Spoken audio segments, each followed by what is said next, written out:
Par une nuit obscure, on peut voir près d'1 millier d'étoiles à l'œil nu. Si ce spectacle scintillant peut nous impressionner, il est des endroits de la galaxie dont la vision nous couperait le souffle.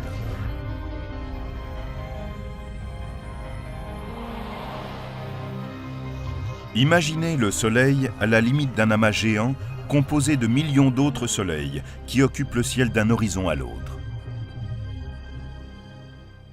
La densité stellaire est vraiment forte. La distance entre les étoiles peut être de quelques centièmes d'années-lumière seulement. Les amas galactiques sont splendides à regarder. Mais ils détiennent également les clés de la création des étoiles et savent comment elles se détruisent dans des explosions de supernovas qui produisent les éléments premiers de la vie.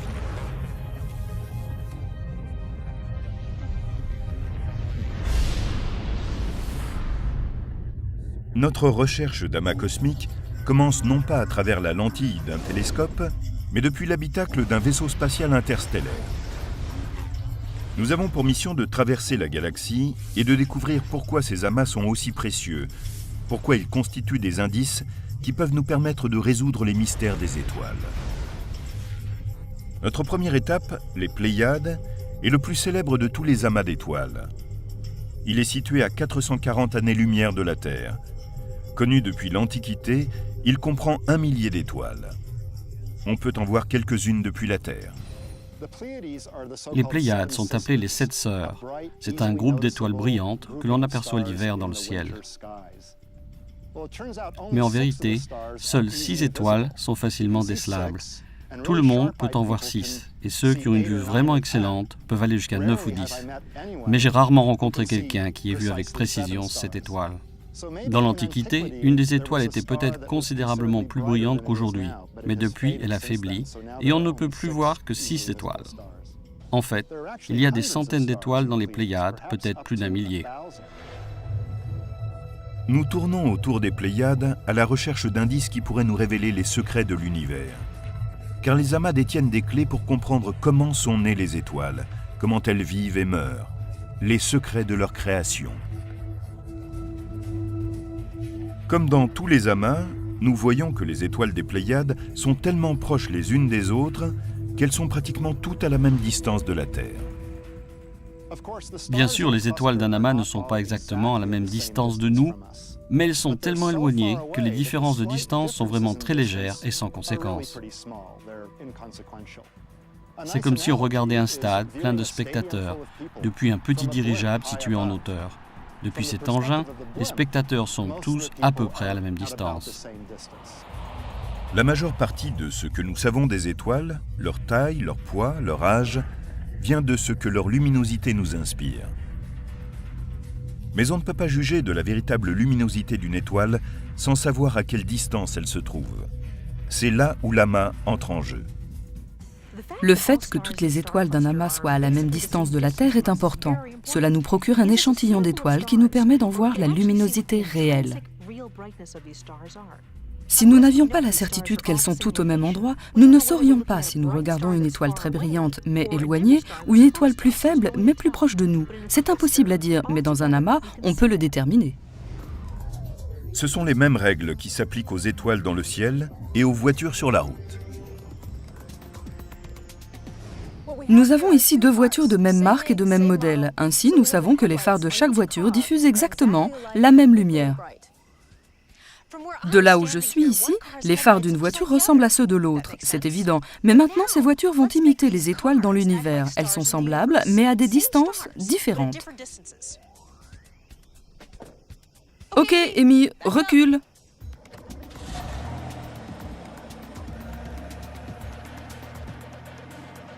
Regardez les phares. Ceux qui sont là-bas sont plus faibles que ceux-ci, même si nous savons qu'ils sont semblables. C'est l'effet de la loi en carré inverse. Si cette voiture est 2 fois plus loin, alors les phares seront 4 fois plus faibles. Si c'est 4 fois plus loin, alors les phares sont 16 fois plus faibles, et ainsi de suite. Mais parfois, une lumière peut paraître plus faible et l'être en effet.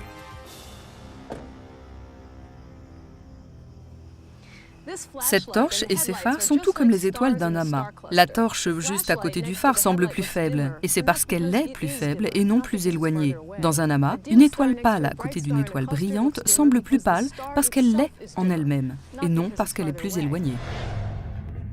De près, nous voyons que les Pléiades sont un mélange d'étoiles brillantes et d'étoiles plus faibles.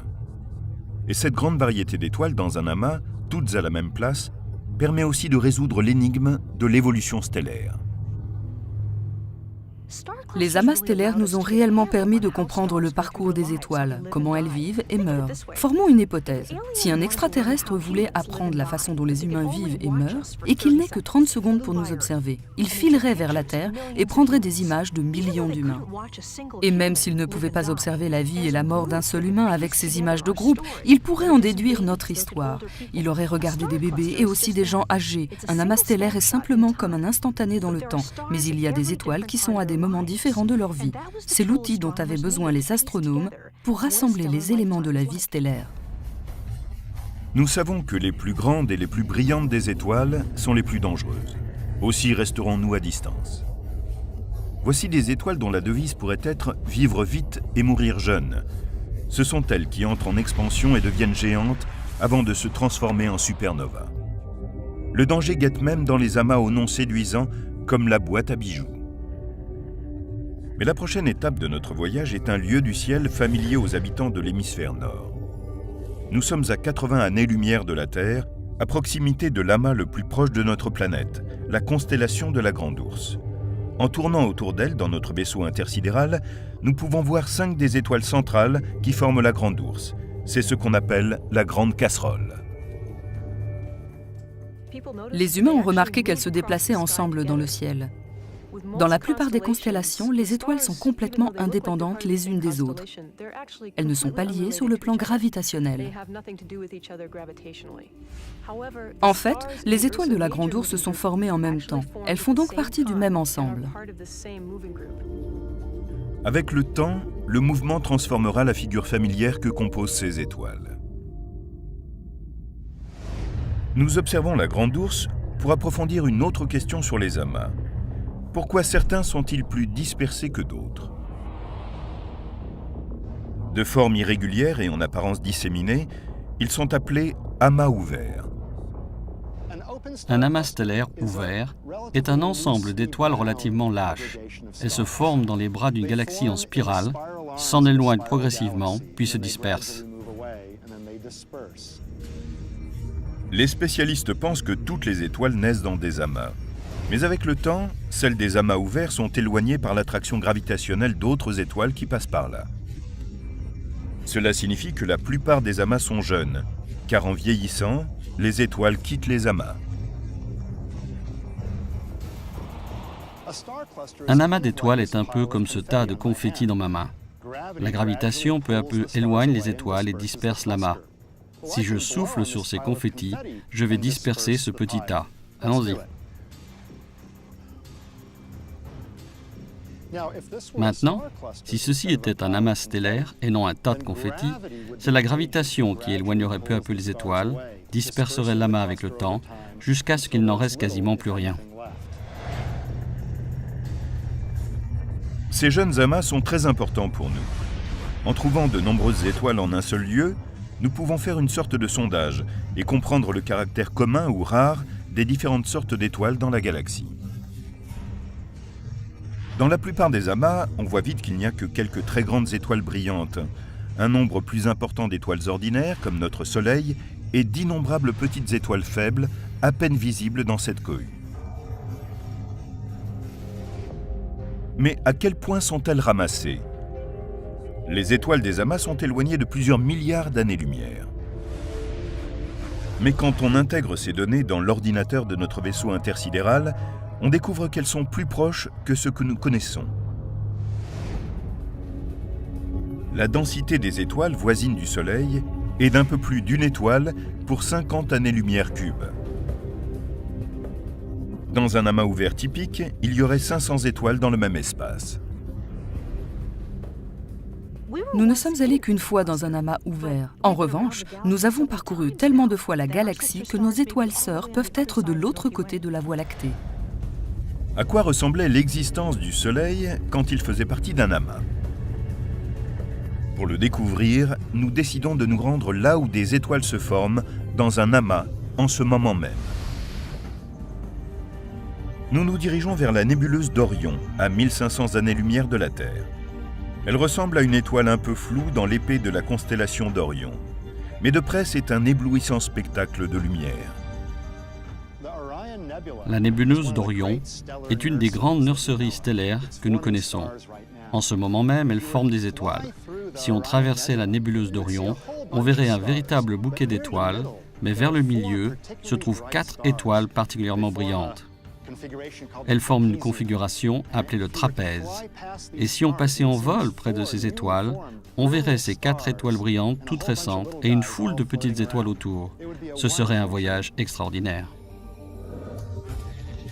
Nous nous dirigeons vers les 4 étoiles du trapèze, les plus brillantes d'un amas qui est un centre très actif de formation d'étoiles. Des milliers d'autres étoiles se sont formées ou sont en formation. Mais les spécialistes pensent que l'amas impose une sorte de contrôle de naissance sur le cycle entier. 10% seulement de la masse d'un nuage formateur d'étoiles se transforme en effet en étoile. Pourquoi donc, dans ce nuage, si peu de matière devient-elle une étoile? Nous sommes aujourd'hui amenés à penser qu'il s'exerce peut-être un processus de réaction. Une fois formées, les étoiles agissent sur le nuage comme un thermostat et limitent le nombre d'étoiles qui vont se former. Dans l'amas du trapèze, on trouve 4 étoiles massives qui produisent une immense quantité de rayons ultraviolets, ainsi que des vents qui se répandent dans la zone alentour et affectent le gaz qui va former les étoiles. Même si on a 1 millier d'étoiles en formation dans le trapèze, le taux d'étoiles naissant dans cette zone va être affecté par les rayons ultraviolets et le vent des étoiles massives.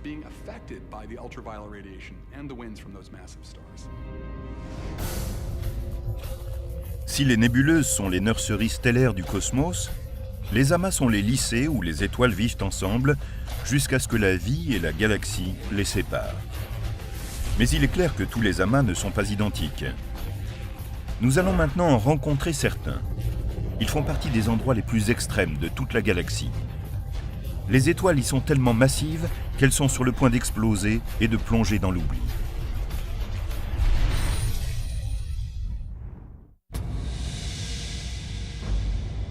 Quand il s'agit des amas stellaires, une des premières questions que posent les néophytes est « lequel est le plus grand ?» Quel est celui qui se détache des autres?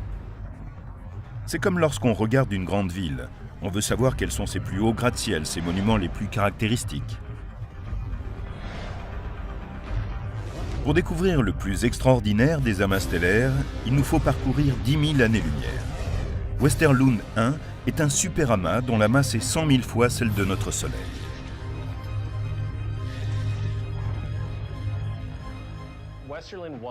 Aujourd'hui, Westerlund 1 détient le record du monde du plus grand amas récent. Il comprend près de 100 000 étoiles. Et ce qui est vraiment étrange, c'est que pendant longtemps, nous n'avons pas eu conscience de sa dimension. Les astronomes connaissent Westerlund 1 depuis longtemps, mais il y a 5 ans seulement que nous avons eu un aperçu de toutes les étoiles de cet amas.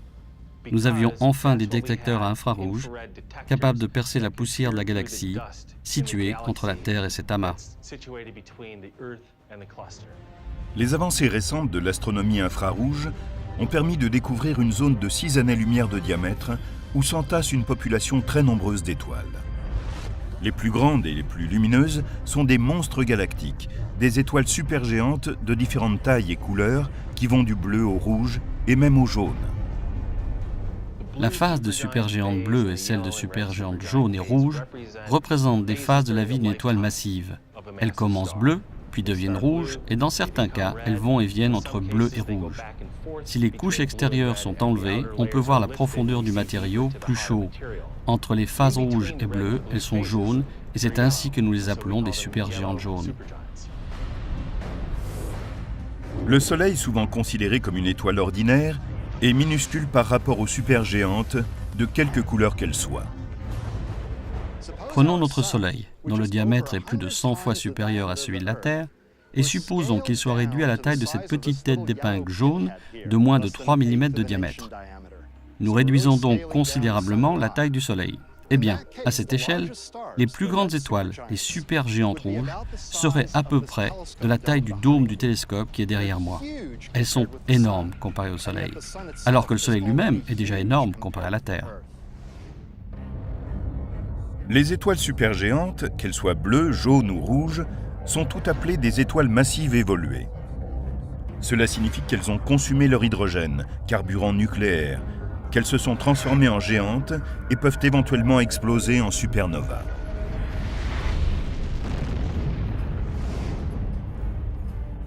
Les supernovas sont tellement lumineuses qu'on peut les voir de très loin. Mais David Y. de Wing, en Pennsylvanie, nous pose une question. Une supernova peut-elle infléchir le temps et l'espace suffisamment pour que nous remarquions un changement ? Bien sûr, David, nous espérons qu'une supernova créera une perturbation assez importante pour que nous puissions la remarquer, une inflexion de l'espace et du temps assez notable. Mais ce ne sera pas facile. On ne sera pas bousculé, mais on espère que la génération actuelle de détecteurs d'ondes gravitationnelles, ainsi que la suivante, pourra observer de légères ondulations dans le tissu de l'espace et du temps. C'est une nouvelle fenêtre inexplorée de l'astrophysique, l'astronomie des ondes gravitationnelles. Notre Soleil deviendra une géante rouge.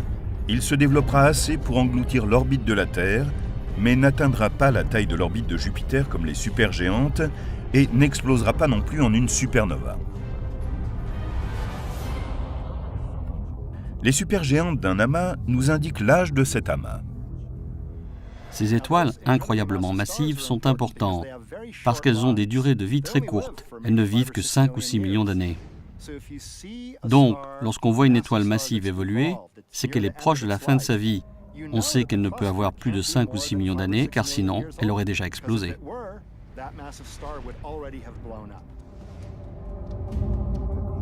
Aujourd'hui, les astronomes n'ont découvert que quelques-uns de ces amas très massifs. Et comme Westerlund 1, ils étaient tous quasiment inconnus jusqu'à très récemment. Regardez à quel point nous sommes ignorants. Rendez-vous compte qu'il y a seulement 10 ans, nous ne savions rien de ces amas massifs. Tous les jeunes amas que nous avons découverts depuis plus de 10 ans comprennent moins de 10 000 étoiles. Et nous connaissons des milliers de ces petits amas, alors que nous ne connaissons qu'une douzaine d'amas massifs. Notre galaxie est tellement pleine de poussière que la plupart des amas stellaires découverts jusqu'ici se situent dans une zone autour de nous dans la Voie lactée. Nous pouvons difficilement voir le centre de la galaxie. Mais avec les avancées de la technologie, nous pourrons voir de plus en plus loin, jusqu'aux bras spiralés les plus éloignés. Westerlund 1 ne sera pas longtemps le jeune amas le plus massif, car nous découvrons sans arrêt de nouveaux amas. Quelques superamas sont proches du cœur galactique, là où les forces gravitationnelles du trou noir géant de la Voie lactée peuvent les réduire en pièces en quelques millions d'années. Pour l'instant, on étudie avec intensité leurs étoiles massives lumineuses. Notre prochaine étape est l'amas du quintuplète, un amas massif de 4 millions d'années, appelé ainsi à cause des 5 supergéantes rouges qui dominent en son centre. C'est aussi le domicile de l'étoile du pistolet, l'une des plus brillantes de toute la galaxie. L'amas comprend 5 supergéantes massives, dont les secrets sont dissimulés par des nuages de poussière rouge. En 2006, des scientifiques perplexes ont tenté de les apercevoir de plus près à l'aide du télescope Keck situé à Hawaï. Ce qu'ils ont découvert est surprenant. 2 des étoiles sont entourées par d'étranges spirales, ce qui signifie que les supergéantes ne sont pas seules. Dans l'amas stellaire du quintuplet, on trouve plusieurs étoiles massives qui font partie de systèmes binaires. Elles sont en train d'éliminer doucement leur enveloppe extérieure. Celle-ci entre en collision et crée une forme de spirale. Il est très inhabituel de trouver plusieurs de ces objets au même endroit. Ces étoiles sont très rares. Si vous regardez ailleurs dans notre galaxie, vous en trouverez une de temps en temps, ici ou là, mais peu d'entre elles sont concentrées en un seul endroit.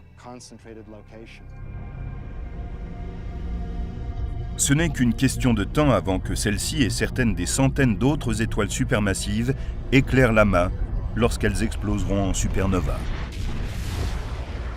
Elles feront alors exploser certaines de leurs planètes et anéantiront les civilisations de mondes voisins par leur rayonnement mortel.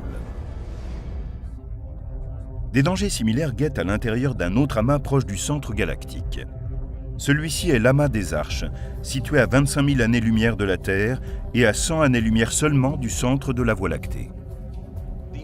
L'amas des Arches a été le premier jeune amas massif découvert dans la galaxie. C'est le jeune amas le plus dense de toute la galaxie. L'environnement de notre Soleil est quasiment vide comparé à l'amas des Arches. Le Soleil n'a qu'un seul voisin dans les 50 années-lumière cubes qui l'entourent, le système d'Alpha du Centaure. Si nous étions dans l'amas des Arches où les étoiles sont étroitement serrées, cet espace contiendrait plus d'1 million d'étoiles qui éclaireraient jour et nuit le ciel de n'importe quelle planète. Si nous vivions sur une planète autour d'une étoile de l'amas des Arches ou d'un amas de même densité, nous verrions des milliers d'étoiles dans le ciel nocturne. Une seule d'entre elles serait plus brillante que la pleine lune. Le ciel nocturne serait très lumineux. Le niveau de lumière serait comparable à celui qui règne dans un bureau au cours de la journée. L'amas des Arches est un repère d'importance capitale pour notre galaxie. Les spécialistes s'en sont servis pour comprendre quelle taille pouvait atteindre une étoile.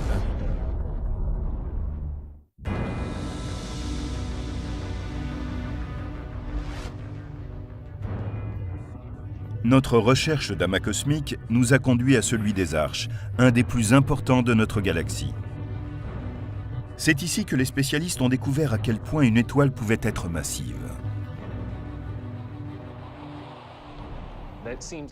La question semble simple, mais jusqu'à il y a quelques années, nous ne savions pas quelle masse pouvait atteindre une étoile. Les Arches possédaient tout ce qu'il fallait aux savants pour résoudre la question. Premièrement, il était certain que dans un amas aussi grand, il y avait sûrement de nombreuses étoiles massives à étudier. Deuxièmement, vieux de 2,5 millions d'années, l'amas était assez récent pour que ces étoiles massives n'aient pas encore explosé. La plus grande étoile d'un amas serait donc probablement un bon guide pour nous dire pourquoi il y a des étoiles massives dans l'univers. Ce que nous avons vu dans les Arches est une collection de nombreuses étoiles de faible masse, de centaines d'étoiles de taille moyenne et d'une douzaine d'énormes étoiles, dont la masse est 130 fois celle du Soleil. Au-delà, nous n'avons rien vu. C'était comme tomber d'une falaise.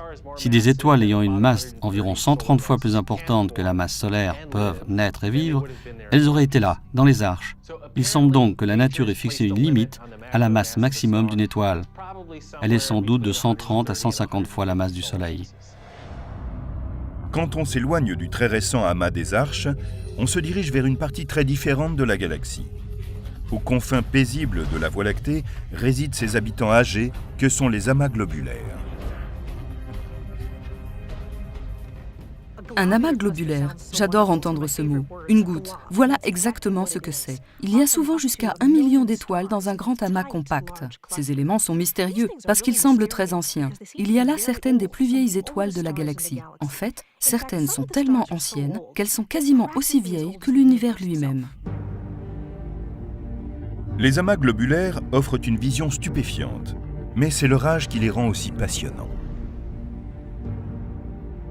Puisqu'ils sont presque aussi vieux que l'univers même, ils posent la question de l'âge de la galaxie. La Voie lactée est-elle aussi ancienne que l'univers même? Nous disposons d'une preuve qui nous indique que l'univers est âgé d'environ 13,7 milliards d'années, étant donné que les plus vieux amas globulaires ont à peu près 13 milliards d'années. Cela signifie qu'ils se sont formés au cours du premier milliard d'années après le Big Bang. Cela marque la naissance de notre galaxie. Et nous pensons que d'autres galaxies se sont également formées au cours du premier milliard d'années qui a suivi la naissance de l'univers. Les spécialistes ne savent pas comment se forment les amas globulaires. C'est l'un des mystères persistants de l'astronomie. Comme on en trouve aussi dans d'autres galaxies, ils ont peut-être un rapport avec la formation même de la galaxie. Nous voyons que les étoiles isolées des amas globulaires sont très anciennes. Dans certains cas, elle date de 13 milliards d'années.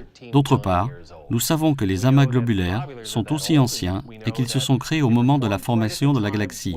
On ne sait toujours pas si le système s'est formé en premier, la galaxie se resserrant à partir du nuage moléculaire restant, ou s'ils se sont resserrés, effondrés et formés en même temps. Pour trouver des amas globulaires, nous allons à l'extérieur du disque chaotique de la galaxie, là où résident la plupart des étoiles, vers un endroit appelé le halo galactique. Le halo de notre Voie lactée est une configuration d'étoiles vastes et de forme presque sphérique. Il enveloppe le disque de notre galaxie spiralée. C'est là que vivent les amas globulaires.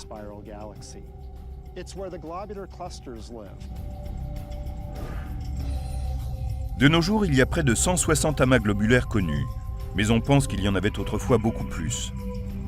Leur présence dans le halo, hors de l'influence du disque galactique, peut expliquer qu'ils aient gardé leur forme sphérique. Il est possible que les amas globulaires proches du disque se soient dissipés il y a longtemps. Mais il y a en tout cas un amas hors du halo qui risque d'être mis en pièces, un amas qui a perdu 80% des étoiles qu'il comprenait lors de sa formation. Nous continuons notre trajet vers l'amas globulaire M12 pour voir de plus près ce ravage. L'amas globulaire M12, au lieu d'être en orbite hors de notre galaxie ou de traverser les limites extérieures, est en fait passé près du centre de la galaxie. À ce moment-là, l'interaction gravitationnelle avec les autres étoiles de la Voie lactée a été assez puissante pour attirer certaines des étoiles les plus massives à l'intérieur de l'amas. Ce qui se passe, c'est que M12 perd lentement ses étoiles de faible masse à chacun de ses passages dans notre galaxie. Peut-être n'en restera-t-il plus rien parce qu'il aura été complètement dévoré par la Voie lactée.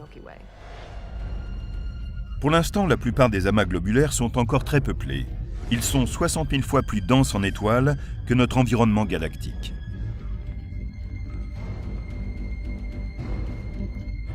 Comme ces amas sont anciens, les étoiles massives qu'ils comprenaient auparavant sont épuisées depuis longtemps. Le ciel d'un amas globulaire serait encombré, mais sa lumière resterait subtile. Si nous étions sur une planète tournant autour d'une étoile à l'intérieur d'un amas globulaire, nous verrions des milliers d'étoiles. Mais la nuit, la luminosité serait comparable à celle qu'on a dans une pièce où quelques bougies sont allumées. Quand ils tournent dans le halo, les amas globulaires sont pour la galaxie ce que les lunes sont pour une planète. Les amas globulaires que nous avons vus à la périphérie d'autres galaxies démontrent qu'il s'agit d'un élément commun à de nombreuses galaxies. Maintenant, notre voyage à travers l'espace nous mène loin de notre galaxie, à 60 millions d'années-lumière de là, vers une énorme galaxie elliptique, M87. Elle ressemble un peu à un amas globulaire. La plupart des points flous de cette photo prise par le télescope spatial Hubble sont des amas globulaires tournant autour de M87. Cette galaxie géante en comprend 15 000. Mais M87 est à la pointe du phénomène des amas.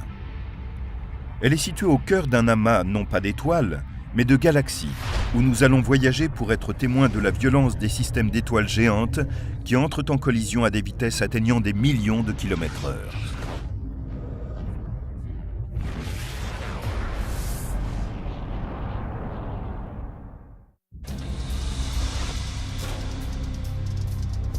Nous jetons quelques regards rapides pour voir la façon dont l'attraction gravitationnelle maintient ensemble les étoiles. La gravitation est comme le sculpteur de l'univers. Elle agit sur de vastes zones, si bien qu'elle peut rassembler les galaxies, tout comme les amas stellaires, mais à une échelle beaucoup plus grande. Il s'agit ici de millions d'années-lumière. C'est fantastique. C'est un processus qui débute là où notre vaisseau spatial se prépare à voler en dehors de la galaxie. La Voie lactée est une galaxie vaste mais plutôt spiralée. Et nous sommes situés dans un petit groupe de galaxies, dans un environnement dont le matériau est tout à fait commun dans l'univers. Seuls 5% environ des galaxies sont situées dans des amas importants. Plus de la moitié d'entre elles se trouvent dans de petits groupes de galaxies. L'amas qui accueille notre galaxie est appelé le groupe local.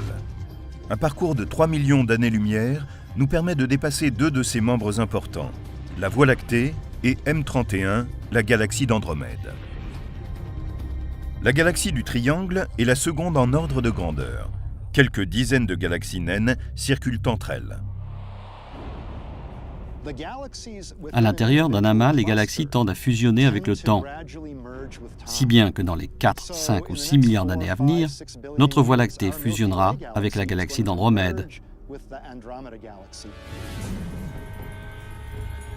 À l'heure actuelle, si nous regardons l'univers à partir de l'orbite terrestre, notre champ de vision ressemble à cela. Le dessin de notre propre galaxie domine, s'étirant à travers le centre. Mais quand nous fusionnerons avec Andromède, le ciel aura beaucoup changé. C'est un événement très spectaculaire qui semble se produire dans une galaxie elliptique très différente des deux spirales qui la composent. Andromède va passer plusieurs fois, comme si elle effectuait une danse gravitationnelle avec la Voie lactée. La fusion va détruire leur élégante forme de disque. À la fin, elles vont composer une goutte géante et ronde, la forme typique des galaxies elliptiques dans l'univers.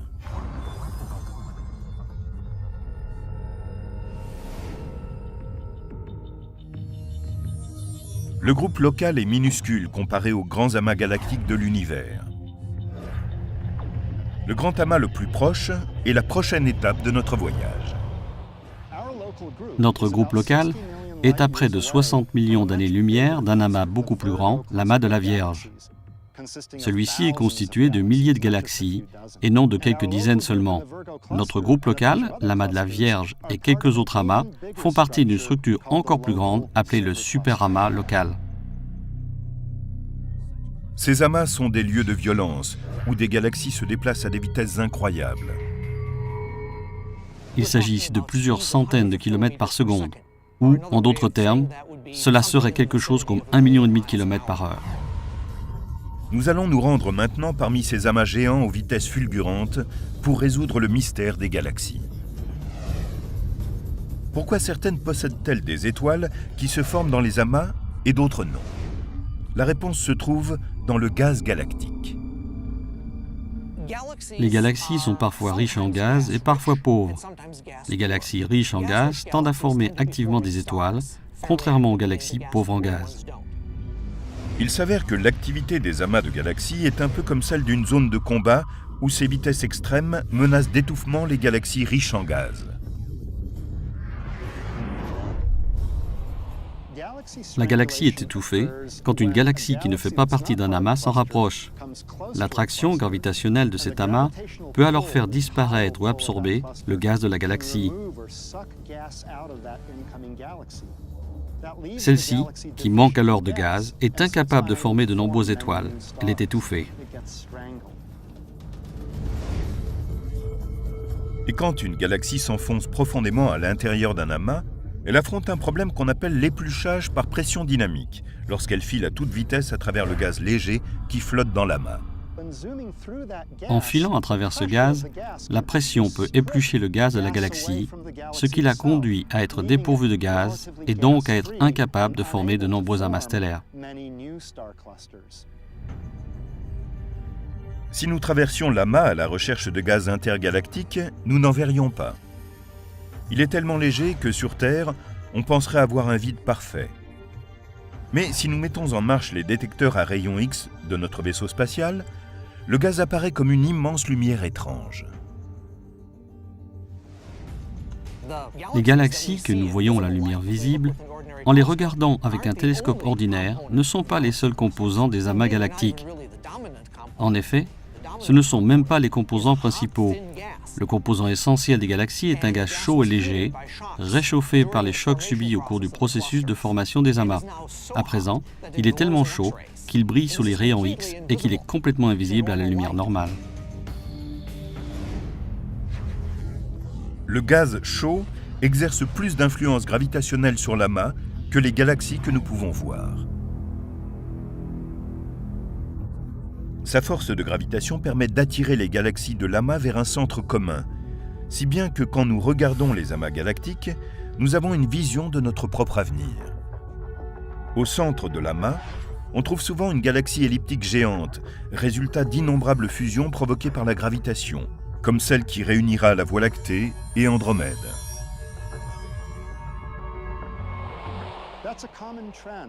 C'est une tendance commune aux amas de galaxies. Elles fusionnent ensemble, forment plusieurs, puis finalement une seule supergalaxie. L'univers est-il voué à être peuplé de supergalaxies isolées? La gravitation va-t-elle continuer à exercer éternellement son attraction? Pour trouver des réponses, nous utilisons des superordinateurs qui, tels des machines à voyager dans le temps, nous transportent dans le futur. Et le scénario qu'ils envisagent risque d'être beaucoup plus noir que ce que l'on craint.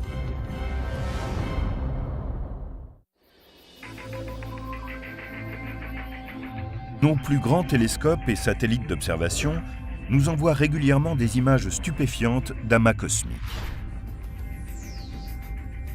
Mais pour l'essentiel, ce ne sont que des instantanés. Pour bien observer l'évolution de l'univers, nous avons besoin d'une machine à voyager dans le temps. La durée de la vie humaine est courte à l'échelle du temps cosmique, mais nous pouvons observer l'évolution des galaxies et des amas galactiques en effectuant une simulation sur des ordinateurs superpuissants. Le superordinateur transforme notre vaisseau spatial en une machine à voyager dans le temps pour l'étape suivante de notre mission, découvrir comment l'univers a évolué et comment il disparaîtra. Cette simulation montre comment se forme un amas galactique. Une évolution de 12,3 milliards d'années est ainsi condensée en moins d'1 minute. Ce type de visualisation par ordinateur est important pour nous permettre de comprendre les œuvres de l'univers et où nous mènera l'avenir. Les simulations où nous pouvons voir l'amas galactique évoluer sur des milliards d'années me coupent le souffle. Il est extraordinaire d'observer le temps cosmologique à travers ces simulations élégantes et magnifiques. Voici comment fonctionnent les superordinateurs. Au départ, il y a ce que les spécialistes appellent le problème à n corps, n étant le nombre de corps. Les corps sont ici les planètes, les étoiles ou les galaxies. Et le problème est d'effectuer un simple calcul pour voir comment les étoiles ou les planètes se déplacent dans l'espace selon les lois de la gravité de Newton. Les simulations de ce type sont des outils remarquablement puissants qui nous permettent d'étudier comment les systèmes complexes, tels que les amas galactiques et les galaxies, évoluent avec le temps. Peter Toobin, spécialiste de la simulation à l'Université du Maryland, entre les formules de la gravitation dans un superordinateur appelé DeepFuke. Il est facile, par exemple, de visualiser l'orbite d'une planète autour d'une étoile. C'est ce qu'on appelle un problème à 2 corps. N'importe quel lycéen, bon en maths, est capable de le résoudre. Mais supposons que l'on doive concevoir les mouvements de l'essaim d'étoiles d'un amas stellaire. Gérer un problème à n corps, c'est un peu comme du jonglage. Si on a un problème à 2 corps, ici on a une balle, je peux me débrouiller assez facilement avec une balle. Mais je ne suis pas jongleur. Je ne sais pas si je peux avec 2 balles. Il est clair que je ne peux pas jongler. Cela demande beaucoup d'efforts et une interprétation du cerveau pour jongler correctement avec 2 balles. Maintenant, imaginons que nous ayons 3 ou 4 balles. Moi, je n'y arrive pas, mais certains en sont capables. Il y a cependant une limite. Personne ne peut jongler avec 20 balles. Étonnamment, les calculs à effectuer pour résoudre ce problème sont assez simples. Et si l'on a besoin d'un superordinateur, c'est qu'il y a énormément de calculs à faire. C'est un travail très laborieux. Allez les gars, numéro 1. C'est ce que démontrent les étudiants de Toobin lorsqu'ils tentent de faire ces calculs pour 12 étoiles sans ordinateur. 1 est à 6,4. Numéro 2. 2 est à 3,4. Numéro 3. 3 est à 2,4. Pour des calculs comme cela, la position de départ de chaque étoile va être coordonnée aux autres dans un graphique. Numéro 8 est à 4,4. Chaque étoile possède aussi sa propre vitesse et le reste appartient aux étudiants. En se servant des lois de Newton, ils doivent imaginer la façon dont la force de gravitation d'une étoile agit sur les autres et déterminer la position de chacune d'entre elles à un point du futur. Numéro 1. Ces étudiants devraient travailler en permanence durant 300 ans pour découvrir le résultat que le superordinateur obtient en une seconde.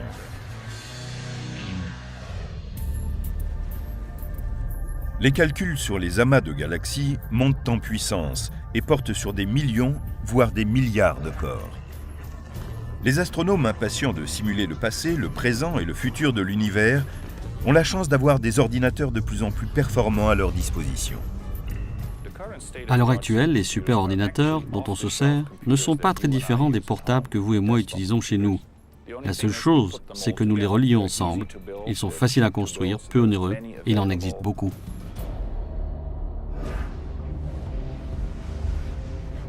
Aujourd'hui, on compte parmi les simulations les plus complexes le projet européen Millennium Run.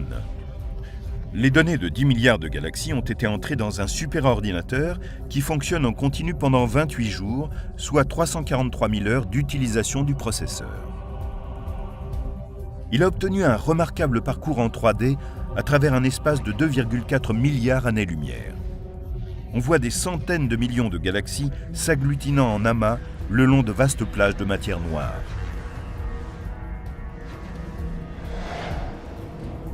À l'aide des superordinateurs, les scientifiques peuvent non seulement étudier le passé, mais prédire l'avenir de l'univers.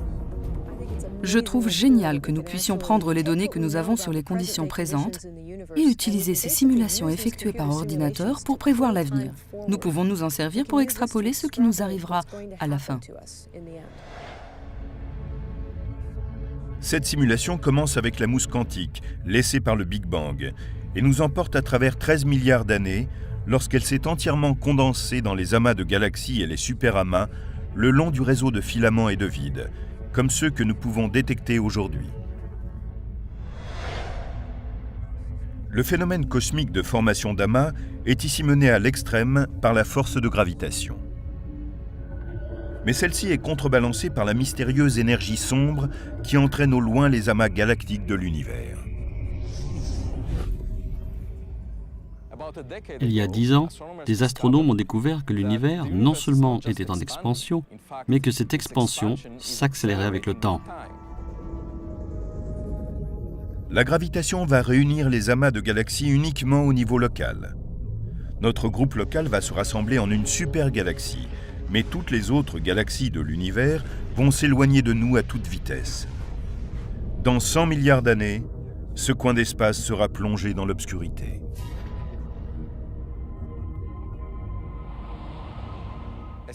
Aussitôt que les galaxies lointaines qui nous entourent se seront étendues et auront atteint la vitesse de la lumière, cette lumière qui émane d'elles ne sera plus en mesure d'arriver jusqu'à nous. Ces galaxies s'étendront dans de vastes régions de l'espace et disparaîtront de notre vue. Notre galaxie sera une île plongée dans l'obscurité.